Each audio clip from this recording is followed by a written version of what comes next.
When I went to the desk that I was covering, for whatever reason, I would wrap my feet around the base of the chair, and that's about when the bomb blast happened.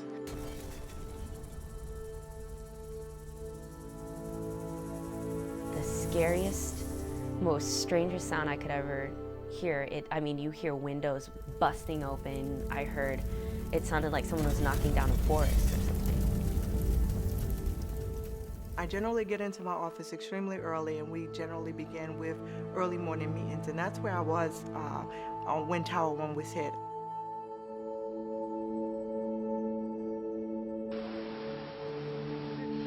Climate change is yielding stronger, more frequent, more intense hurricanes. Stress is building up on certain faults in certain parts of the country, and so the probability and risk associated with earthquakes is changing over time, and that's true for most of the physical Earth systems. Most of us will know someone who was directly affected by a disaster, and more to the point, we will experience personally trauma and loss and change. The average person typically doesn't assess the risk they face. Unfortunately, I think that sometimes the way we talk about disasters cultivates fatalism instead of resilience, cultivates fear instead of strength.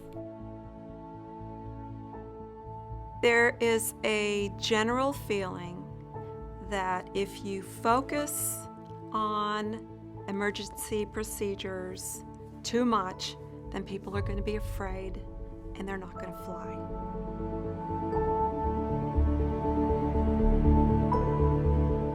But that is not the case. The better prepared people are, the more confident they're going to feel, the less afraid they're going to be, and the better they will do in an emergency.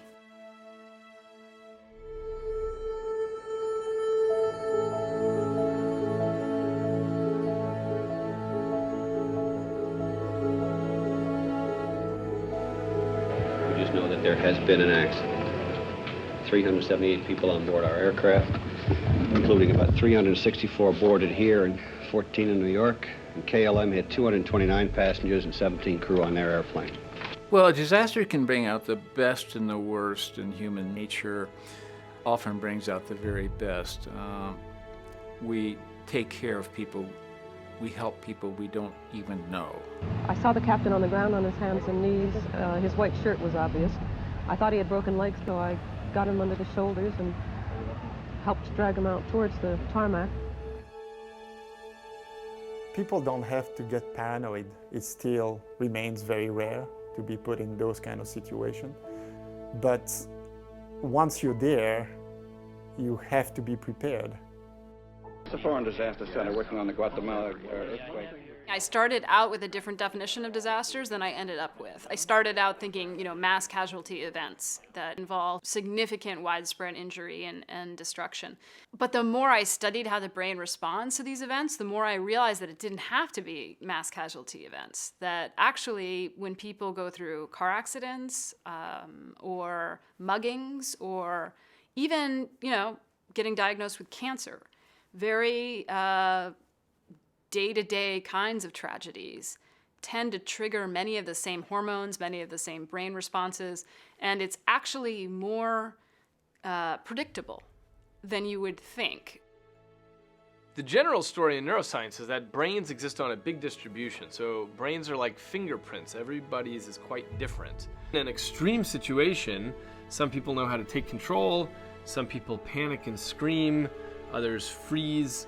It's no surprise that we find that distribution of responses because we find that with anything that we measure.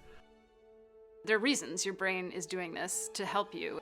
It's trying to help you survive, but particularly in very modern kinds of disasters, it can be unhelpful, unless you know to expect them or you've trained to override them.